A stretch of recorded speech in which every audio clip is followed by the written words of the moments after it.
Welcome to our series special, a unique segment of Narratives and Nightcaps, the book club podcast, where we dive into the details of a book series, pair it with a nightcap, and leave a book review. I'm Jordan. I'm Emily. I'm Megan. And I'm Bree. Sorry, that was weird. I almost forgot. Just sitting there. Okay.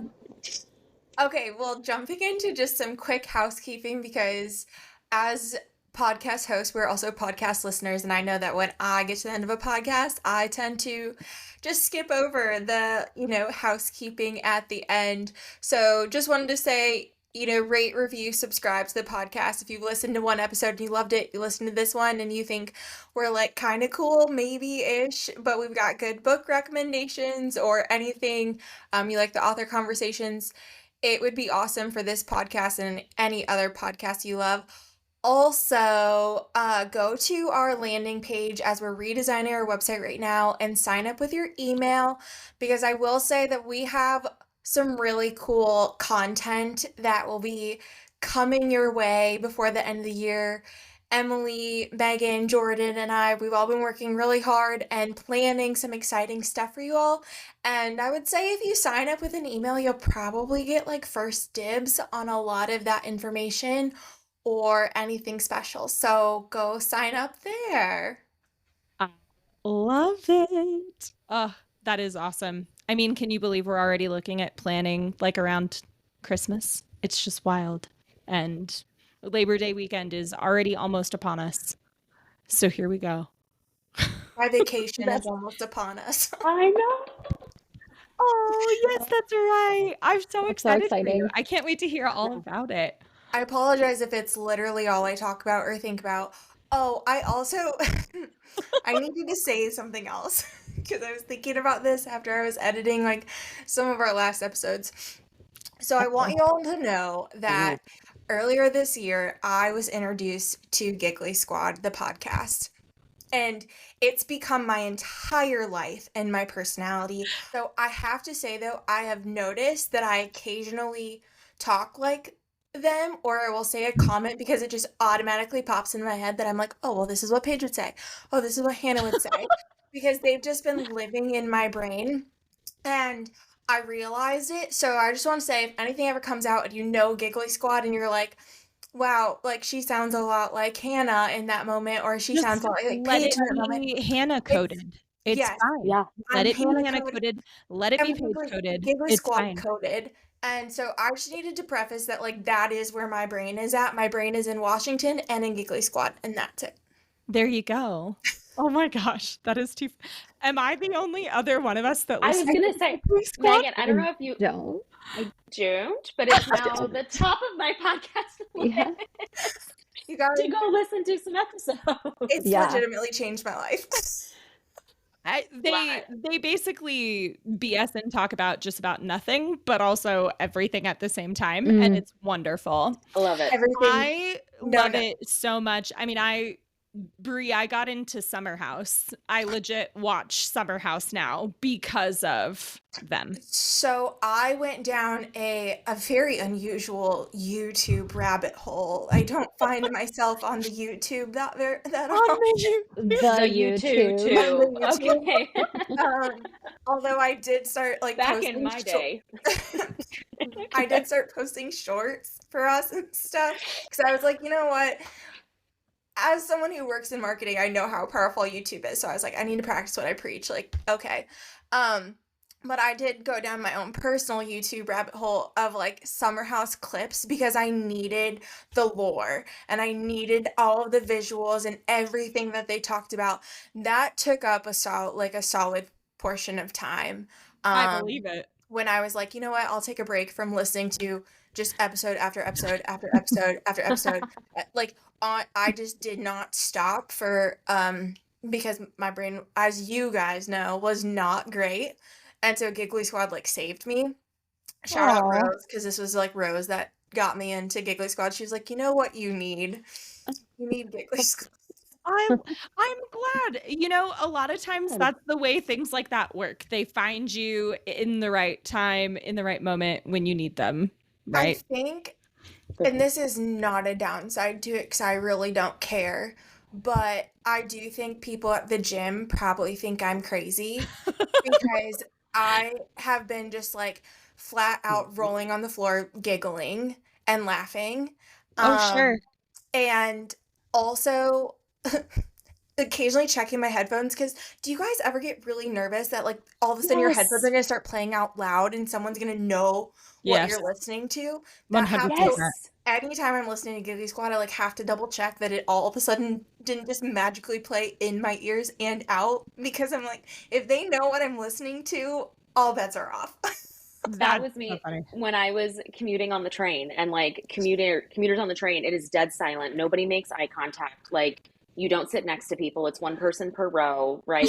5 in the morning, you get the vibe. I was terrified and constantly like doing this and like checking my phone. Like this is in my ears, right? And not like out in this train for all the commuters to judge No me. one can know. Exactly. My gosh. I love that. Too Well, funny. we can gush over Hannah and Paige and we can be gigglers together, Brie, because Perfect. I do. I love them. It's wonderful. Oh my gosh. That was not the direction I thought that you were taking any of this, by the way, either. I So know. that's wonderful. Please, No one by all expected it, means. but I felt like something needed to be said after I was editing the last episode. I was like, I have to tell them. I'm so glad you did. And on that note, listener, as we said at the top of this episode, we are back with our series special. And no, we are not with our beloved friends in the Thursday Murder Club anymore. We are now in an entirely new world, and I'm super excited to talk about it. Listeners, we are covering today American Royals by Katharine McGee, and it is the first in the American Royals saga. I cannot wait to talk about this with you ladies. I feel like there is so much to discuss. Before we get into any of it, Emily, take us away with the wine pairing because this Sure. looks fantastic. I am so excited about this one. So this is a collaboration wine between Correction Stag Leap and the Prisoner Red Wine. So if you know Stag's Leap, and I know I've had many, people DM me when I posted about the Prisoner Wine, company a few weeks ago. They're like, I love the Prisoner. I do too. And this is like a fabulous collaboration between these two wineries for what they're calling Corrections Red Blend or Cabernet, really, primarily. And the reason I chose this is a couple of reasons. First of all, if you look at the picture of the wine, which I know this is obviously an audio podcast, but for you ladies, you can see in our notes, it's got a king card on the label, which was just so appropriate, I thought, for what we're going to talk about with American Royals. But I also thought this sort of dichotomy between prisoner and corrections kind of had a vibe with the book. So like the wine's name suggests, Beatrice often feels like a prisoner in her role of queen to be is kind of a theme throughout the book. She's bound by duty even when her heart wants something else. If you saw the video too that I posted yesterday to my stories at Bookstop Bottles, the artist that actually put this together has 1000%, in my opinion, Connor vibes if Connor had a man bun. So go check it out because that is so totally the vibe. But meanwhile, the rest of the cast is busy making corrections of their own throughout this story. So whether that's cleaning up scandals, smoothing over slip-ups, or trying to rewrite their stories in the royal spotlight. I thought it was a nice kind of matchup of the two. And, like Beatrice balancing duty, Daphne scheming her way into power, or Sam refusing to play by the rules, this wine in particular will keep surprising you. So cheers. Cheers. I Cheers. love it. That is so, so good. And yes, how perfect is that card on the wine bottle? I think it's just so clutch. Okay. Nice. I want to hear all of your thoughts. Let's dive into the setup real quick, and then we will talk about American Royals. So, listener, here's the setup. Two princesses vying for the ultimate crown. Two girls vying for the prince's heart. This is the story of the American Royals. When America won the Revolutionary War, its people offered General George Washington a crown. 2.5 centuries later, the House of Washington still sits on the throne. Like most royal families, the Washingtons have an heir and a spare, a future monarch and a backup battery. Each child knows exactly what is expected of them. But these aren't just any royals. They're American. As Princess Beatrice gets closer to becoming America's first queen regnant, the duty she has embraced her entire life suddenly feels stifling. Nobody cares about the spare except when she's breaking the rules. So Princess Samantha doesn't care much about anything either. Except the one boy who is distinctly off limits to her. And then there's Samantha's twin, Prince Jefferson. If he had been born a generation earlier, he would have stood first in the line for the throne. But the new laws of succession make him third. Most of America adores their devastatingly handsome prince. But two very different girls are vying to capture his heart. The duty, the intrigue, the crown. New York Times bestselling author Katharine McGee imagines an alternate universe of the modern world, one where the glittering age of monarchies has not yet faded, and where love is still powerful enough to change the course of history. Well done. Okay. Well, courtesy of Storygraph, by the way, thank you so much, Storygraph, because no, I did not come up with that setup on my own. Let's hear thoughts. I want to hear what you rated this book, kind of initial thoughts when you read it. Just dive in. Tell me all the things. Anyone? All right, I'll leap first. Emily's so good at leaping So, first. yeah, I don't know, for better or for worse, here we go. So I gave this overall, I'll say 4 stars, maybe 3.75 stars. Okay. But I will say that it took me until I literally hit 50% to truly get into the story. She was texting me, guys. She was like, listen, I'm struggling. And I don't know this. I think we've talked about this before. Like some books are better as audiobooks, and some books are better as eyeball books, right? And that's totally fair. With my like 2 kiddos and working full time, audiobooks is where I just have to start because otherwise, like I don't start. So I started with the audiobook for this one, and I don't know if it was like the narrator or the first couple chapters. It took me a bit to like get hooked on the story. Until literally, like I said, I hit that 50% mark, and then I had it on my Kindle and audiobook, and I was like vibing for the last half of the book. But I think what really things that I liked the alternate universe. I thought it was really intriguing. I almost wanted more of the like I would have gone deep into like the history of like the alternate, like give me the backstory, right? So I almost wanted more Crown, right, than Gossip Girl on this. I also wasn't totally clear until we got to that halfway point what like the huge problem we were solving as characters was until there was some revelation, like until we really got into it. I kind of was going, okay, this feels like high school drama, and I'm just like watching the love triangles until like a few things happened, and then it was like, oh, now I see where we're like we have a story problem. I loved Sam. She gave me total Princess Margaret vibes, and I was like here for it, especially the opening scene. Oh, go ahead, Jordan. I was looking at your guys' notes, talking about like how you wanted more of the Crown, and I totally got Gossip Girl and the Crown vibes. I feel like I got them both because I did. I envisioned Her Majesty Queen Elizabeth when I was looking at Beatrice, and I was envisioning her, and I was thinking about Princess Margaret as Samantha was dealing with all of her stuff, which we'll get into. I understand the desire for more. Don't get me wrong. I'm with you on that. I absolutely feel like I saw that connection though too. Anyway. There was, I don't know, I'll let Megan or you guys say your thoughts. I thought like I was missing the gap from George Washington is crowned to Beatrice is now heir to the throne, and I wanted the history like part of it. that. Yeah. Yes. I thought it was missing, or like what was there. I didn't necessarily follow it, but I also, this could be that I just missed it too. I wanted more of an explanation as to like why this monarchy stayed when, I mean, we left a monarchy. Right. And I feel like, yeah, you know, from whatever you remember in history class about the American Revolution, like you do know that that was a huge part of it. And so it's kind of like, but why?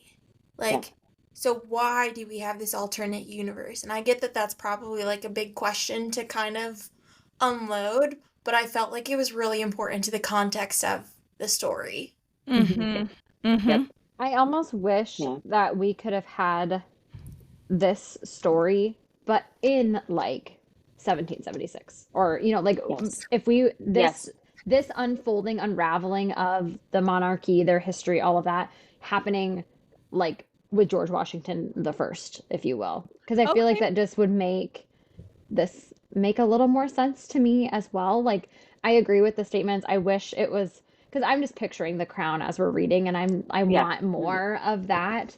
And I also, another aspect that I was really hoping for, and maybe I just missed it, or maybe it's coming along in another book, but say England has carried on the same way that they have historically, like I feel like wouldn't it have been nice if Beatrice could have leaned on the fact that like there was already a queen, like I feel like there's something to like glean from that, because I feel like a lot of her burden and weight is I'm going to be the first, it's going to be me, but it's like, but there's also other monarchies that have done that. So that could I have was been an kind of interesting expecting tie-in. that, and like Yes. I was a little Yes. surprised that that never came up. Yeah, a little bit of like a mentorship moment, if you will. No, With there's you. an idea. I 100%. like that. I like that. Yeah. Okay.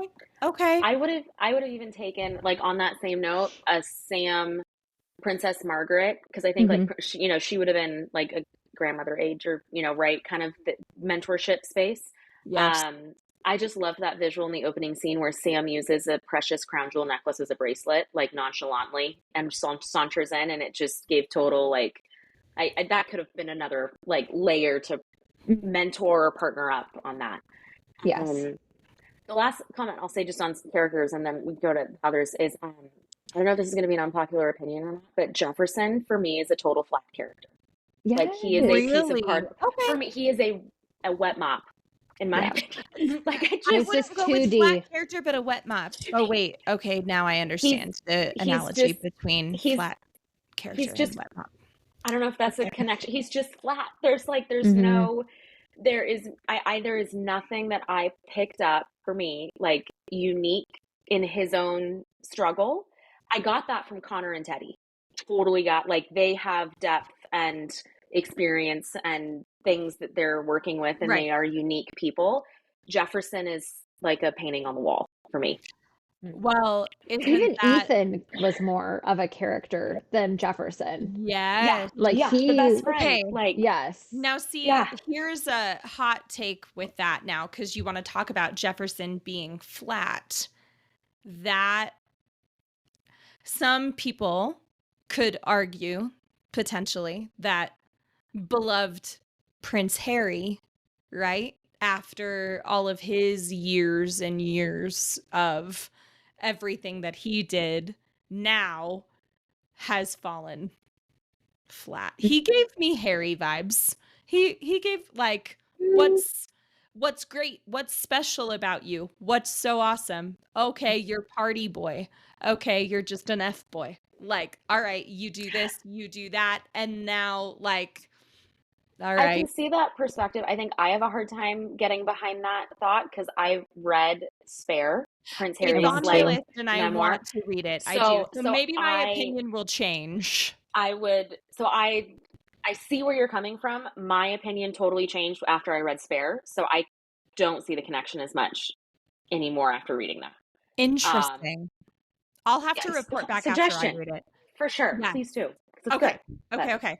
Bree, Megan, additional like thoughts on your take of the book, or do we just dive in? I can go. I think, well, I have some similar things. So for me, and this was very much Gossip Girl or the A-list throwback like vibes for me. I know Megan and I were texting me. We said like the Click. I don't know if you guys read those. Cool. Okay. Yes. I honestly, like, I wanted more connection to the Crown type vibes, and I had a really hard time like connecting anything to it because I just kept thinking Gossip Girl, Gossip Girl, Gossip Girl, even Scandal, which is sure. Like, that's a good point. that's where my Yeah. head is with like less murder. Um I it was a slower start for me, but it picked up. I would just say that I struggled with like the pacing almost throughout. And to be honest, a lot of that had to do with Daphne's point of view. Like Mm. I I questioned multiple times whether her or not her point of view was actually necessary. Not saying that her actions and the storyline couldn't have been there, but I don't know if we needed her point of view. So I'm optimistic that that's gonna change in the next ones, and that was like part of the purpose of it being in the first one. But I really felt like with the three, with Sam, Beatrice, and Nina, like I felt like the three would have been really strong and Daphne kind of distracted from a lot of that for me. Mm. Um, oh, back to Jefferson. So on top of him being flat, also like major red flags when he defends Daphne. Oh, Like, Yeah, that yes. wasn't That great. was I was Yes. like, not real. Oh, No, no. So I was like, no, this is done. I don't like, I don't like you I anymore. don't like you. I think I Uh, struggled with that a bit too, Brie. Just like almost how easily he was like, "Oh yeah, well, I mean, that's just how it is." It's like, no, bitch, it's well, not. It doesn't have to she, be. yeah, well, she'd like show up on the ski slopes and he's just like, oh, hey, yeah, you want to Yes. go down the ski slopes with me? And she's like, by the way, I still love you. And he's like, I mean, we're just friends. Okay. But like nothing to ever stop this. And then when Nina's literally like, your girl cornered me in a bathroom room. and attacked me verbally, obviously, like, and he's just like, she wouldn't do that. I'm like, I don't care whether or not you think she wouldn't do that. Nina's your girlfriend. Brie, I want you to narrate this audiobook. I want that to be No, your For Jefferson sure. voice. She wouldn't do that. No. she Mm-mm. wouldn't. No, no. But that's you like you did it so well because there's like no emotion behind his statements Yeah. None. when none when there's like other the other I say male main characters Connor, Teddy, and Ethan have like emotional demonstrations right at some that like come through. Yeah. Yes. Even and like to give Daphne's point of view a little more credit, like I did really like Ethan being added into that mix. Yeah. Overall, I felt like Beatrice's point of view was probably like the most exciting for me with Same. Connor, and just also like a level of maturity Yeah. where the other characters like read younger to me than what they even were in the story, which I thought was Yeah. strange. Yeah. Um so I don't know. I was a little bit thrown off by that, I guess. But oh, I was just gonna add, like, definitely, I thought there were some really good messages on identity, generational ties and responsibilities, Yep. media portrayal and perception. Really liked all of those aspects of it, and I think there's a lot of potential for the Mhm. next ones. Yes. No, I like that. I definitely like that. Megan, do you want to add anything? Your Uh, turn to do Jefferson's voice. Yeah. okay. Oh, oh, hey, baby. That's my Jefferson That's too voice. emotional. That's Oh, Shut too, up. okay. It's too, no. oh hey. Oh, oh, Like hey, baby. yeah, there you go. It's about as deep as my voice can go. Um, I was just trying to think. Oh, I did like I, I feel like we did kind of get like an insider scoop a little bit, especially with like how things went with Nina, on a lot of the like the NDAs and all of this like behind the scenes stuff that happens when Yeah. you want to be close with a royal family. Yeah. It made me, in my notes, I said it made me think of Meghan Markle and like what she likely has had to go through with just like all of a sudden everyone's at your door. Hmm. You're having to sign your Yeah. life away pretty much, and you can only wear certain things and talk a certain way. And you have to like always be representing the royal family. And I think it's a really interesting perspective to have when you basically have to like dissociate from yourself to represent this entire monarchy that you're not even part of, but somehow you're, looping yourself in.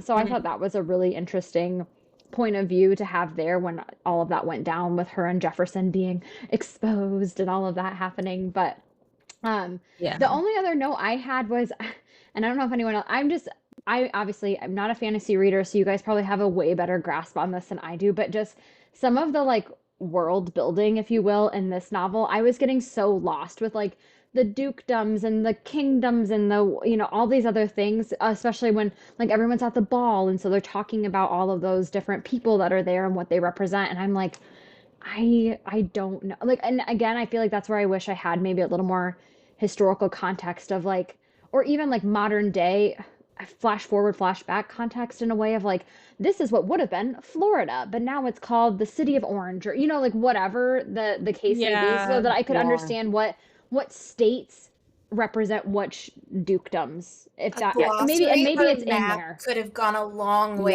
at the Yes. beginning of this one for us to Yes. We be love able a to map. flip back to. Um, sorry, tangent, but Jared and I went book shopping recently, someday, not long ago, and he was like looking to pick out a book, and he looked at When the Moon Hatched. Has anyone read that? Okay. I want to, but I So have the not. glossary at the beginning of that one, he was like, "Have you read this?" And I go, "Yes, I have."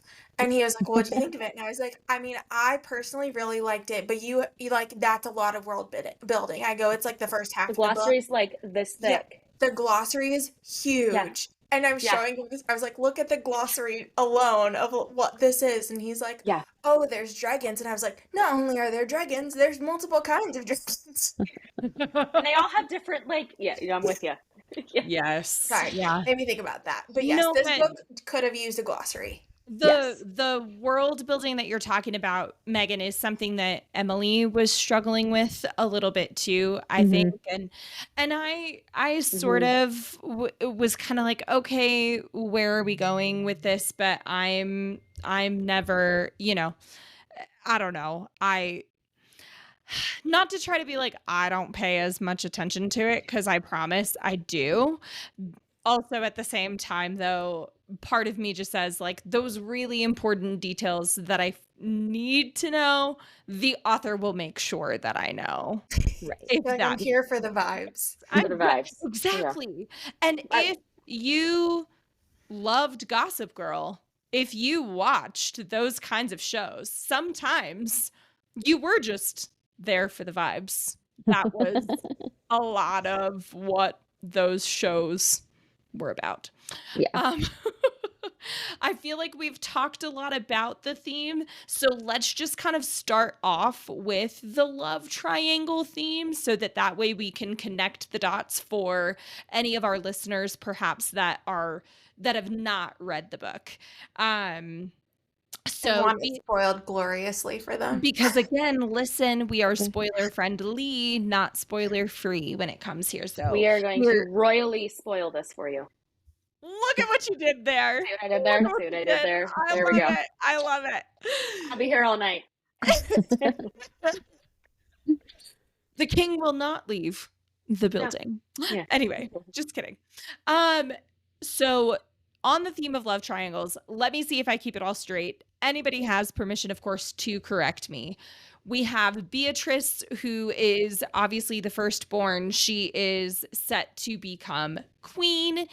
And the story kind of takes off with king and queen, mom and dad, pressuring Beatrice at this point, saying, hey, it's now time for you to consider your future. And that means picking a husband. And she is like, cool, great. However, at the same time, don't really want to do that. And we come to find out she's had this not an on-off sort of thing. She's had this very complicated situationship with Connor, her guard, and they have been just in love with each other for forever. And then at the Queen's Ball, toward the beginning of the book, right, she is introduced to Teddy, Duke of Boston. I think. Yep, that's what we're going with.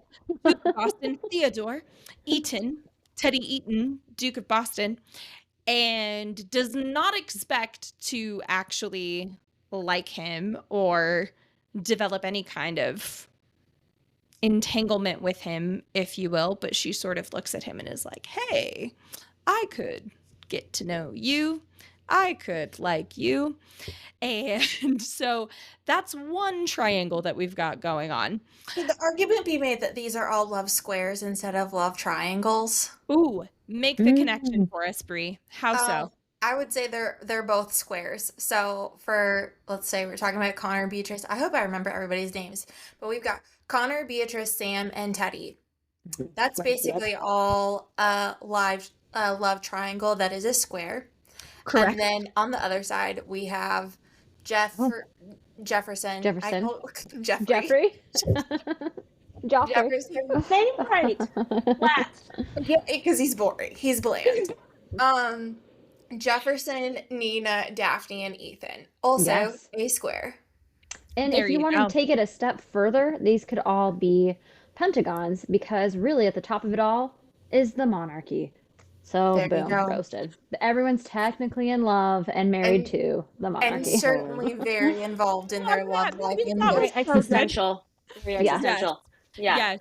So, so listener, yes, Bree does make an excellent point. So yes, we have Samantha and Teddy kind of met each other, right? And they were Kind like, of. ooh, like we really like each I other. think Sam only has 2 speeds, like on and off, basically, is the Yes. right? She just went 0 to 100. So I love And that part that's because where she's exactly like Princess Margaret. Sorry to cut you yes. off. No, you're sure, because I think just to set it up for the listeners, like she and Teddy have a little moment in the coat closet, and then they come out, and then Beatrice is like, "Hey, I could go with you," and like that's where we get the beginning of this square. Yes. Yes. And then she is just beside herself when come to find out that Beatrice and Teddy decide that they are going to get engaged. And we're going to get into that in a little bit too, right? We can flip and talk about the other square for a second to connect the dot for you listeners. So we've got Jefferson on the other team on the other side, who has his thing with Daphne, and Daphne has been a woman of the world, if you will, at her very, very ripe young age. And she has grown up in the aristocracy, and she is prim, she is proper, she is everything that the monarchy, that the royal family would expect to have in their midst. Right. So Daphne and Jefferson, go ahead. I'm going to jump in on Daphne and just stick with me on this connection because I have small children. So Daphne reminds me of the older sister in Encanto. You know the song Under Pressure, like Under the Surface, where she's like prim and proper and she knows like all the names and she knows totally the forks and the knives and everything. But you like peel back that top layer and it's like this bubbling cauldron of anxiety and second guessing and like can't buckle. And so I definitely like I drew the line. Like I said, I have small children. Encanto, older sister, like Under the Surface, and Daphne. That's such Well, a and great her connection. parents suck. Like they're I the was ones about that to are like say, pushing all of this on her. I was about to say that would be you too if that was your mom and dad. Yes. Honestly. Yes, but she's still a huge biatch. Yes. Yeah. I literally wrote in my notes, I were like, oh, okay, so we actually have a female Smarmy Weasel for the first time. I dubbed Daphne rare. my Smarmy Weasel of the rare. It doesn't happen, listener. It does not happen very often. But I called it. As I was reading this and thinking through it, because we're going to bring in Nina into the chat for a second and all the things that happen to her and all of the things that Daphne puts her through. And then, of course, there's Ethan. I kind of consider both of them the Smarmy Weasels of the book, to be completely honest with you. But this was the first time I legit was like, oh, I have a female Smarmy Weasel of the book. Yes, I do. Yes, I do. And that has not happened for me very often. So Jefferson and Daphne have been together for a long time, and then they broke up. And Nina has grown up as Samantha's best friend. Samantha, Jefferson, and Nina have always kind of run together in the same circles. I'm not sure if I talked about in the setup or if I mentioned Samantha and Jefferson are actually twins. Correct? Yes. Okay, no, Yeah. I didn't get that wrong. Yes. So they are actually twins. And so Samantha, Jefferson, and Nina all kind of grew up together because Nina's mom, one of Nina's moms, because she comes from a lesbian couple, they worked for the royal family. And Nina grew up around the Washingtons, and she has kind of sort of always had this thing for Jefferson. At the same time, though, she has known, she's not quite what the royal family would accept or appreciate, what they would want as far as a partner for the prince, if you will. So I definitely appreciated your connection, Meghan, to Meghan Markle. I think that's I could definitely see some of that in what Nina went through. So Jefferson hops off the Daphne train, goes to Nina. Daphne is not happy about this and is even pretty much told by her parents, by her family, to do whatever, by any means necessary kind of a thing to get the prince back. Well, okay, And just I have about how much Jefferson sucks. Go for it, girl. Yeah, for it. Okay. Yes. Because I forgot that this even happened until you're talking about it. But can we also talk about the fact that he literally cheated on Daphne with Nina and then broke up with Daphne without giving her any real explanation and didn't talk to Nina for 6 months that they He did? bounced. Okay. Yeah, this was my and I was going to ask this in a more even cross my legs question. I said about this dude. Bree said, we are having a conversation. So I didn't quite follow this, and I don't know if there was any explanation here, but I get the Jefferson, Samantha, Nina grew up as small children running around, and Jefferson and Samantha are royal, and Nina is not. Kids don't care, so they just have a great old time. Then they get older, and Jefferson's dating Daphne, but there was never any explanation about why he randomly on graduation night cheated on her with Nina. I didn't pick up on the oh, he has been in love with Nina since they were children, or he likes her carefree nature because Daphne is prim and proper. There was nothing that I gathered, and maybe I missed it, honest question of why he took that initial step to cheat on Daphne with Nina. So I feel like there was a sentence that I will say, I don't think it really explained it because as we've already established, Jefferson is not a passionate person. So which is why would he cheat if he's not a passionate person? He was locked, Daphne was leading him like a bull by the ring through life. He even was set. just that I don't agree with this, but even if he had just been I loved you that whole time, but I didn't think you felt the same way. Right. It's not much, but it would have been something. And maybe I missed it, but that was a big question mark. And then Brie, I second your so they had this passionate moment that was behind closed doors. They didn't see Jefferson's passion, and then he just didn't talk to her. And he skedaddled, and yeah, I feel like they were trying to write it off as a drunk moment that happened between them. But at the same time, yeah, I mean, I fully agree with you guys. I feel like there was no buildup, and then it just flattened out, and then all of a sudden he came back, and it just, I don't know, it didn't make a whole lot of sense. And that's part of where the author made it out almost to where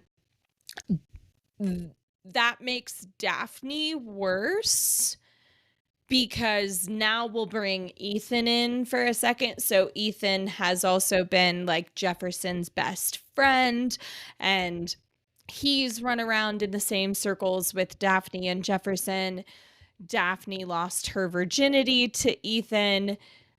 Let's talk about, because I think it was you, Emily, that said Ethan had more character to him. Ethan had more life to him.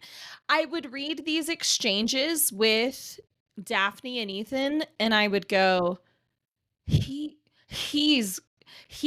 her match. He levels her out.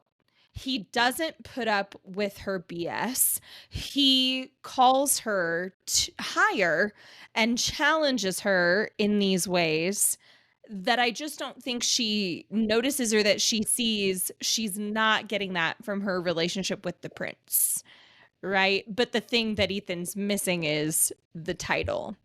And so, to the point of all of these things missing with Jefferson and this, sort of deeper development between Jefferson and Nina, we're, made out to, Daphne is the antagonist, Daphne is the villain because she's the one that keeps stirring the pot.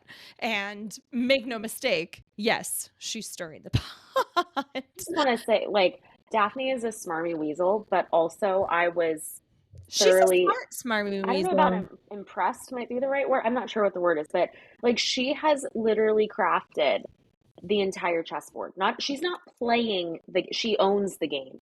Yeah. Like, so she has reporters in her pocket, and so she calls them in. She has like favors with all the major news stations. Blair Waldorf. Literally. Listen. Like, she has risen above just playing the game. She is Blair Waldorf. Right? Can I say though, this part I guess kind of lost me, and I know I'm jumping ahead significantly, but what did you guys feel about like the big reveal to Nina, where she just like Daphne laid everything out and was like, "Yes, bitch, it was me all along." Like, what did we feel about that? I wanted Nina to be recording that conversation. I wanted Nina to have a one-up on that and be like, thank you. Thank you for confessing. Thank you for letting me know. And now I have receipts. I don't know that I expected her to record it. I was more surprised at how much she like rolled Revealed? over. And rolled over. How much Daphne revealed? 100% Yes. surprised. But I was surprised that Nina like just kind of gave up. Yeah, I agree. Yeah. I agree. That Go ahead. Yeah. No. I was going to say she gave up because she didn't think that it was a battle worth fighting at that. I get why she gave up. It just didn't, for me at least, it didn't seem true to her character that had been built up the entire story. Sure. But she, in full transparency, she goes to Jefferson and she says, I just had this encounter. All of this just happened. And the one person that she counts on to believe her. Nah, count on Sam. You don't need to count on Jefferson. He's not worth it. Well, that was my thing. Is like, first of all, huge red flag. Jefferson, we know, is a flat piece of cardboard. So that but I'm surprised that Nina didn't share that with Sam. Like, I'm surprised that she didn't, because Nina already knows that Samantha sees through her just the same way that Nina does, too. But for support, like for the person to believe her, like to give her comfort, right? True. Yes. Because I also feel like Samantha would have been the first one to be like, yeah, I hate that bitch too. Like, or she would have been like, watch me, like, get back at her, like, let me play fire with fire kind of thing. I could see that. I was a little, I don't know, disappointed or like surprised, because this whole time too, Nina's been building up, like, she's been in love with Jefferson for a long time. Like, she's, kind of watched him from afar. And then at the first sign of someone really, like, pushing back, I mean, she had the media moment, which was really painful, but the first time, like, a person, like, really pushed back on her, she crumpled. Yes. I disliked that very strongly as well. Same. I think that this is where I just point out, and we again have to remember we're dealing with people whose prefrontal cortexes are not fully formed and completely developed. So True. there's that issue. How old are they, like, from an age standpoint? So At the time Beatrice of this is book. supposed to have like just graduated college, like 21 to 23. And Yeah. then Sam, Are they Nina, like It's like 18? 18 just 18. graduated Yeah. high school. Yeah. So they're 18. like And 18, 19. part of me, this is not to shit on anything, because this is a fun book. I had a lot of fun. I'm But so this glad. is this is where I feel like sometimes there Megan's like, is a wait, did I not say that at the beginning? yeah, no, I really have enjoyed it, but I feel like this is where there is a huge gap in YA novels Yes. specifically, because I don't feel like I am vibing with these characters because they're in high school. Like I am 32. This bitch has been around the block, okay? I don't need your love squares, your I just feel like it just felt so this is kind of beneath me, if you will. Like I just felt like I had a hard time vibing because I can rise above what they were going through. If Megan's Daphne going, confronted me in the bathroom, I'd be like, you know what, bitch? you know Yeah, what, bitch? That's if that like Daphne had confronted any of us, I think there would have been very different words, like, yeah, said. Yeah, I'd be Probably. like, excuse you? Excuse me? Okay, let me call up ABC.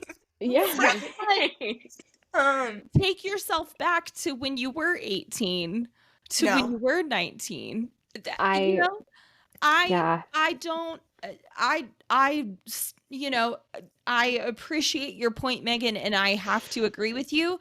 This is a yes and moment for me because look, I'll be 34 in a month, and truth be told, I still have my moments of terrible insecurity for where sure. somebody Oh, can 100%. bring me a new one. I Yes, mean, you know, if it, however, yes, with that prefrontal cortex being fully formed and completely developed, I have more experience, I have more tools and more not I mean even just resources, but more understanding and comprehension to be able to combat that or to be able to deal with that. for But sure. And I guess it doesn't I'm make not it trying to easy.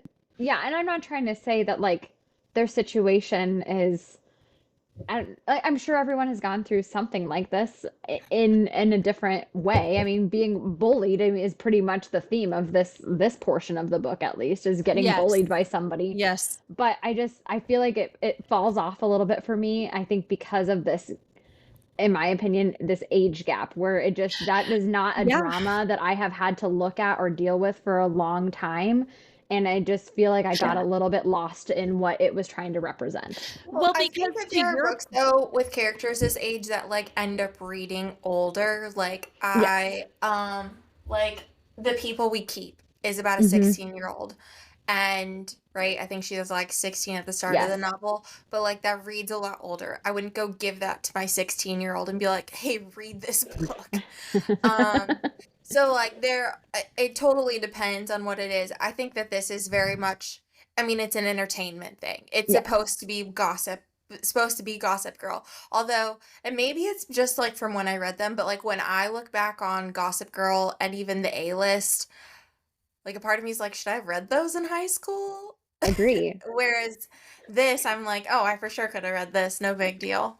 Yeah. Yes. well, and there was a point I was going to make, and now I But think I I'm also, forgetting I it. mean, it's been so long since I read those books that I could have totally fabricated my memories of what was in those. So Sure.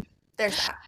I also just think to your point, Megan, because I appreciate the age gap you're talking about. When you're in,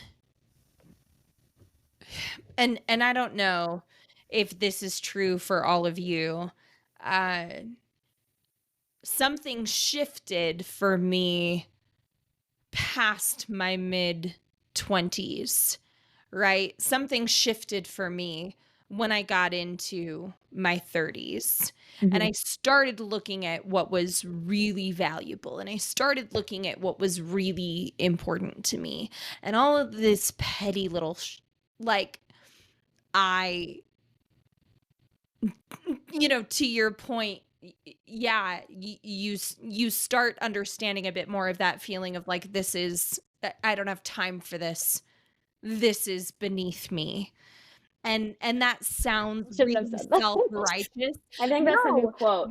but I Yeah. like that you said it too, though, because you're a mom with 2 young kids. You work a full-time job. There's other things in your life that you're dealing with and that you've got going on that, yeah, you're No, not gonna put up with something like this. But when you're a teenager, still trying to figure it out. Hold on. All that to say, though, I knew Megan when she was a teenager, so I'm just gonna come and step in right first now, again. and and all of that is super true. But I also know Megan at age 18 would have never let any of this shit fly. So Sure. I think I see both sides. I think there's a timing. We've talked about this a couple of times on the podcast about books change their impact based on where you are in life when you pick them up. Yeah. And I am a total mood reader and guilty of that. And I'll read a book one year and read it 2 years later, and I pick up totally different things. So I would for sure probably have been that teenager that had gone and then an hour later had the best comeback for Daphne and been like, why an hour ago? That's that still me in my that would have been me. 30s now. That would That's have been me. still me. Why do I But think of the perfect thing to say after? after. But I think too Sure. that's why the experience now is very different. Like this For is very sure. much an 100%. entertainment Entertainment. vibe. Yes. Yes. Total alternate. Yes. We can think that Jefferson sucks a lot because he does, and nothing's gonna change with all of that. But this is all for the vibes. This is if you're a millennial like us, and your mood is and you like the royalty stuff. You liked Gossip Girl growing up. You liked maybe not that royal show that was on E, because we've already talked about in another episode how that wasn't great. But if you did like this, I bet you'll like this book too. Yeah. Even Bridgerton. Bridgerton is kind of the same basic feel. Yeah. For sure. Mm-hmm. For sure. Yeah. A lot less sex in this book, though, I think, than what a lot I less. would also say any of the Hallmark royal movies at Christmas time where a Christmas Prince, yes, that's Netflix. Yes. But the American girl that goes to Scotland and she meets a Scottish prince because she's teaching the nephew how to ice skate and she's a famous ice skater, and then she falls in love with the prince and he's like, oh my gosh, by the way, I need a date to the ball, and she's magically comes out in this beautiful dress. And there is his ex who kind of sucks a little bit, and she for a while is like, nah, I'm marrying the prince. And then the prince is like, no, I love her and he's a lot better than Jefferson, and so the American girl stays and they live happily ever after.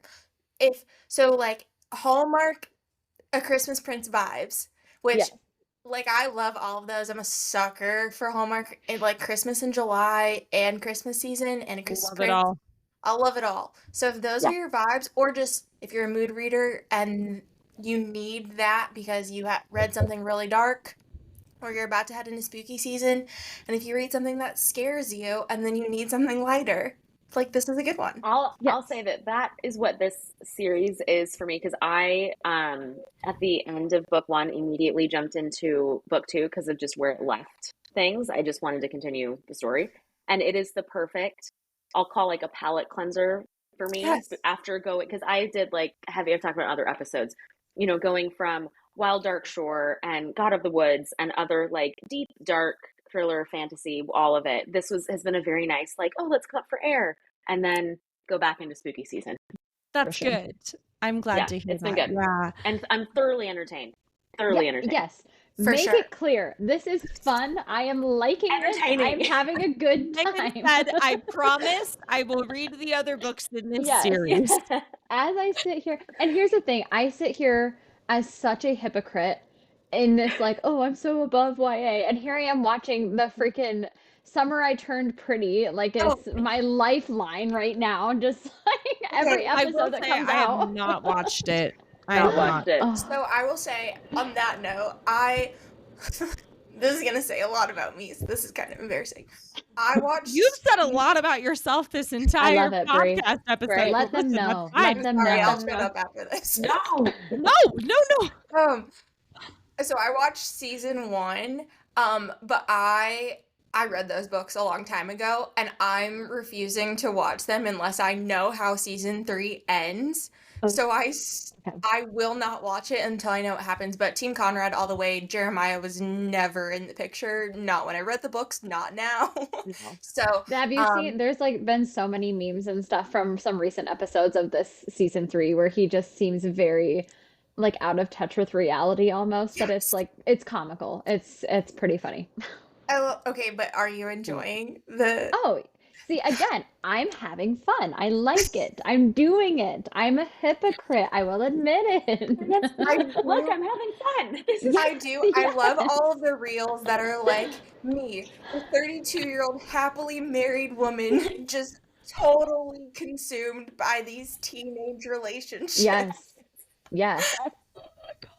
In books, in shows, doesn't Yes. matter. Yes. Okay. Yes.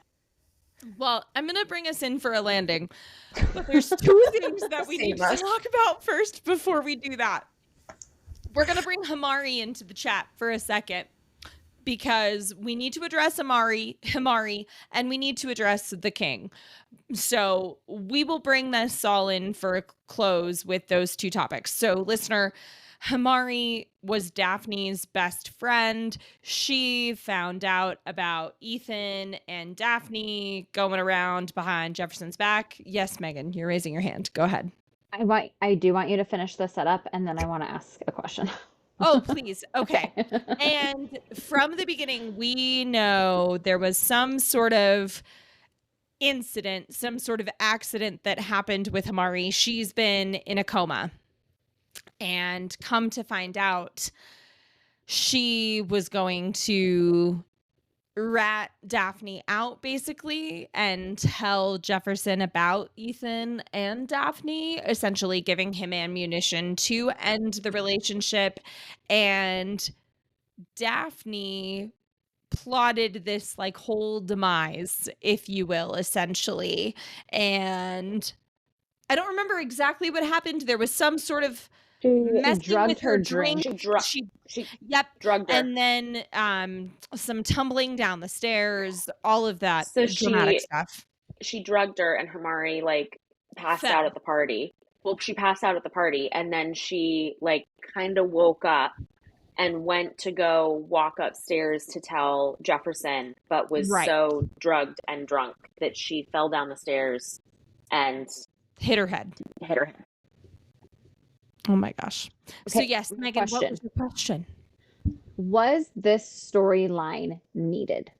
Because I feel that Daphne's entire persona thus far has already proven to us that she is despicable. She will go and Right. do whatever she needs to do.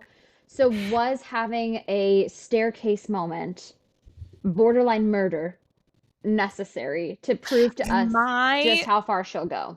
My argument or justification, my prediction for it is that Hamari is Daphne's downfall. She's Yeah, going to come out of 100%. this. She's going to come out of this coma, and she is going to tell the nation how Daphne really is. I also think, sorry, Brie, I think that for me, like Daphne was despicable before we learned about the situation, but that situation just showed that Daphne has no boundaries.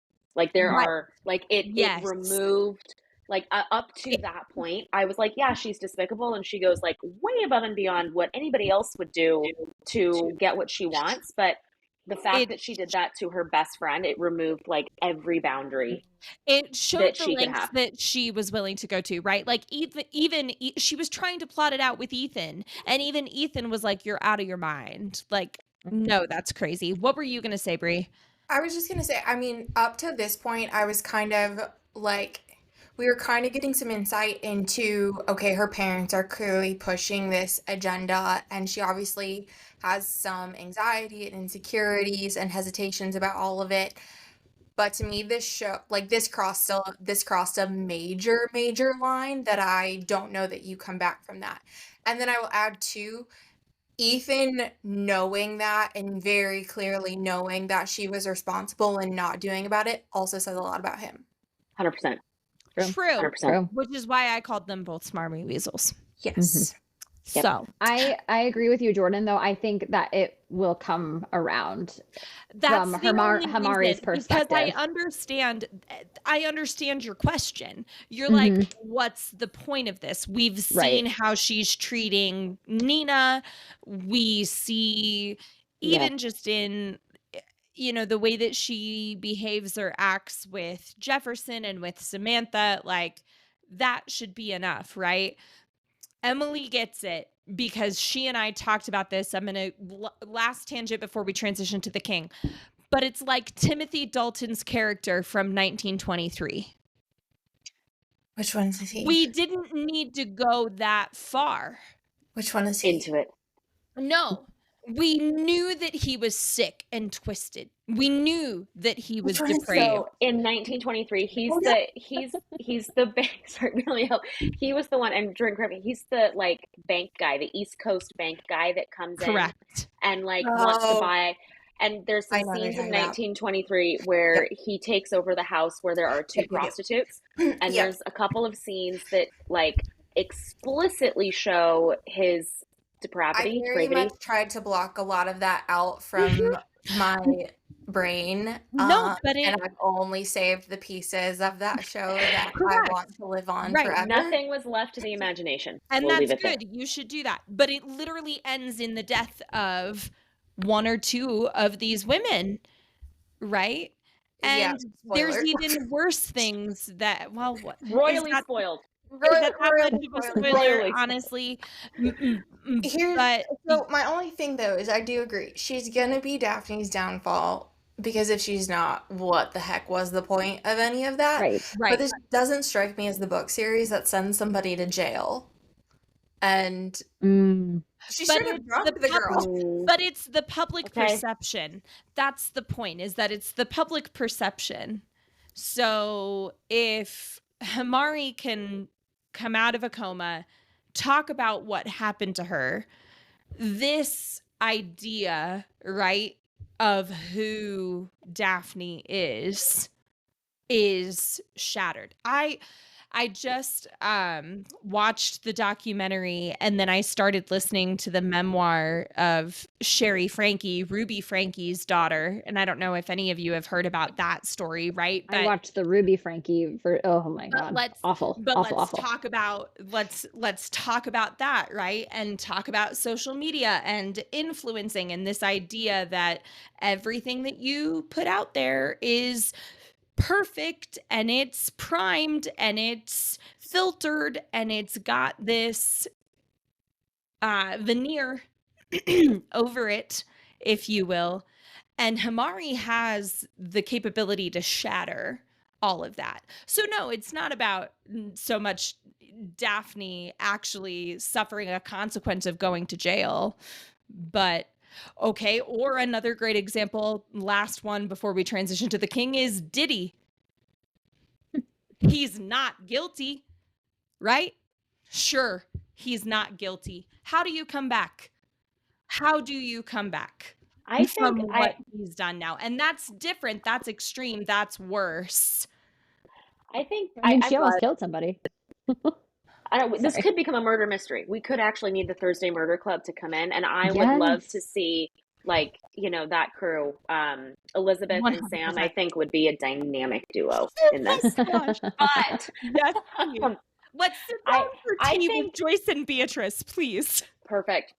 I think just my 2 cents, and then I will jump to the king on this one. That I think this group, the way they're setting this up, more the Gossip Girl vibe, it's less about jail time and more about blackmail. And Yeah. I think that this is that at this level, it's not like public perception is one thing, but I think it's how to leverage to get what you want. And I just have a feeling that there's going to be heavy blackmail like throughout the series. Mm-hmm. Mm-hmm.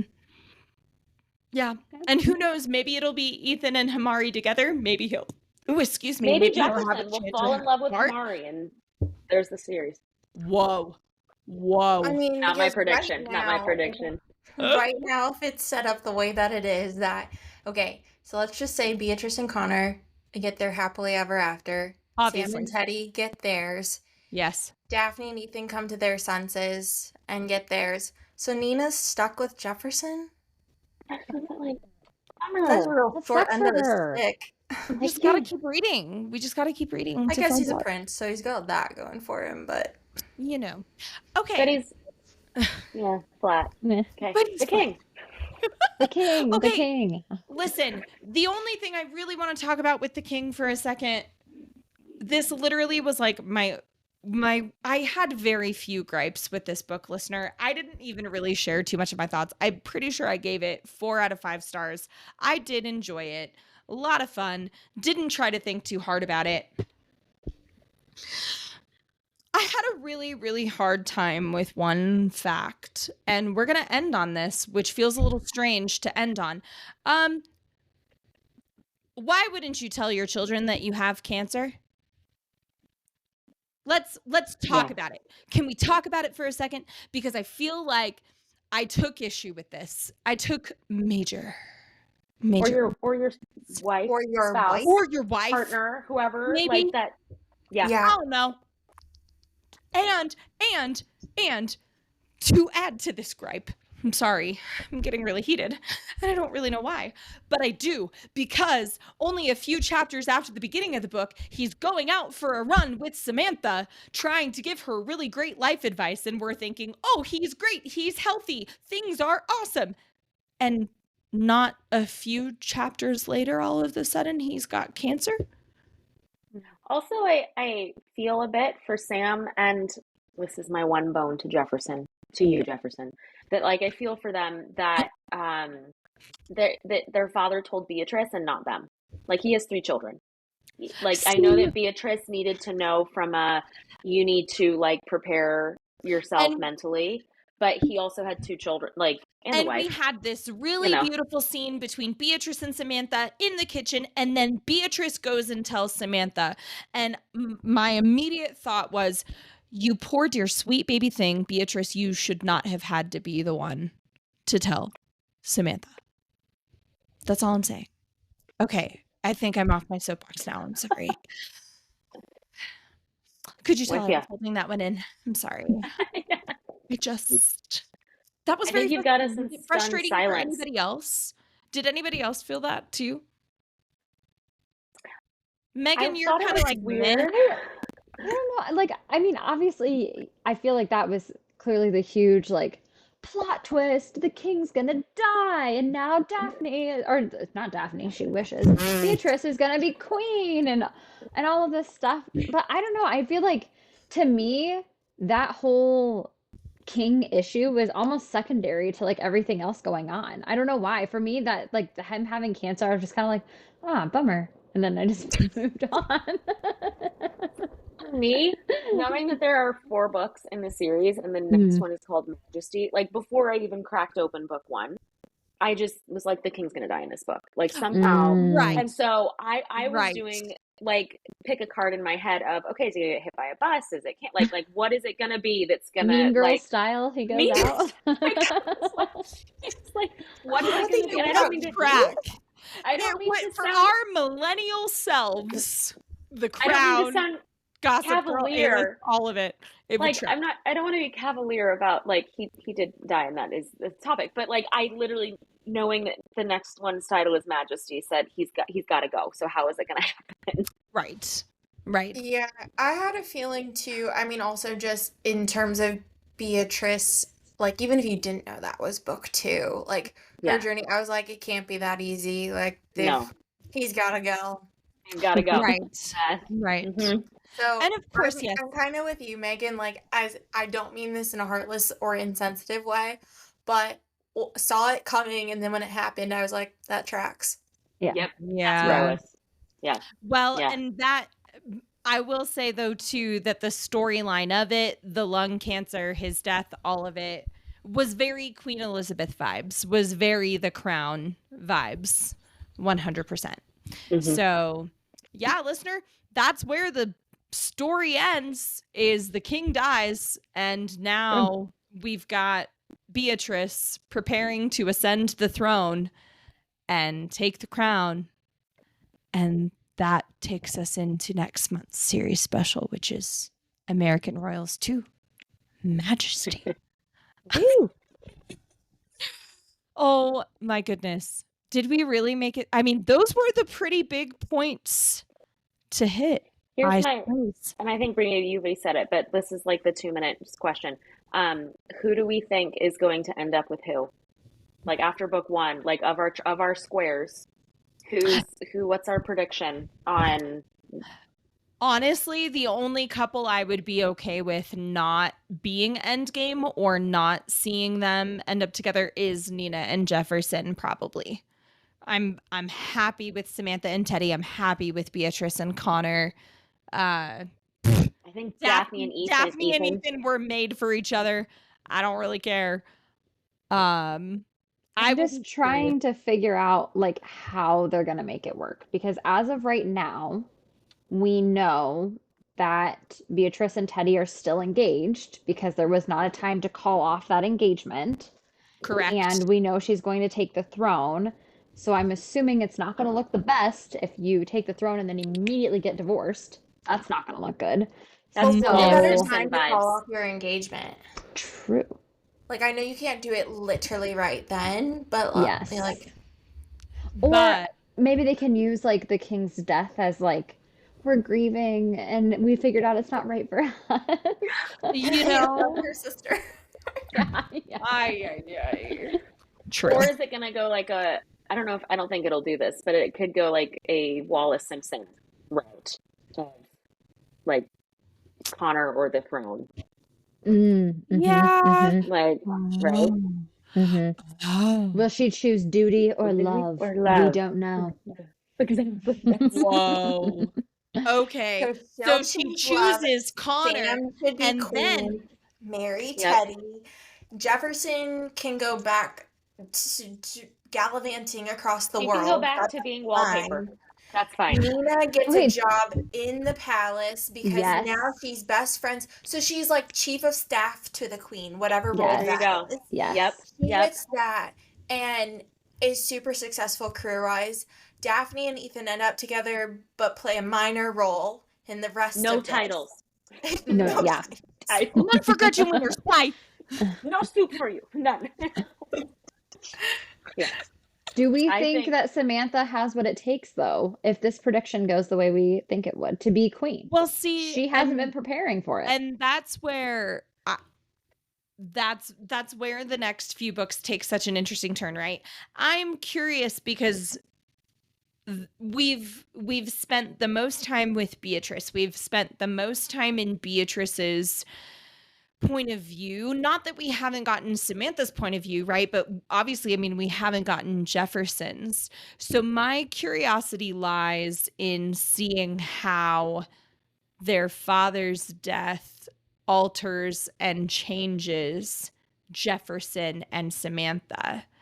Because if book 2 ends with Beatrice abdicating and choosing Connor, then there's it's like, please, right, then you've got Samantha and Teddy, and let's talk about how Teddy is the perfect fit to help Samantha prepare and to be the one to lead, right? I feel like he's maybe too charming. Is there an ulterior motive here? There are skeletons in that closet. We just don't know what they are. I'm curious. I'm because he has to save the family farm, if you will. He's got a lot of weight on his shoulders. Oh my gosh. It's Too so Fun. Hallmark. This is too fun. Well, I think that's a perfect place to end, listener, because that's the kind of cliffhanger that this book ended on. You gotta read, you gotta see what's happening. But yeah, that was American Royals by Katharine McGee. We will be back next month with book 2, Majesty. Super excited to continue reading on this series and diving in with you ladies. Of course, listeners, please rate, review, subscribe. Let us know what you think if you're reading along with us. If you're just enjoying our commentary and not reading along with us, that's absolutely understandable and okay too. Follow the podcast on Instagram. We would love to interact with you and hear from you. You can find me, Jordan, on social media, Instagram at Cozy Reads and Sips. You can find me, Emily, at bookstopbottles. And that was American Royals. The end, my friends. Cheers. Cheers. Cheers.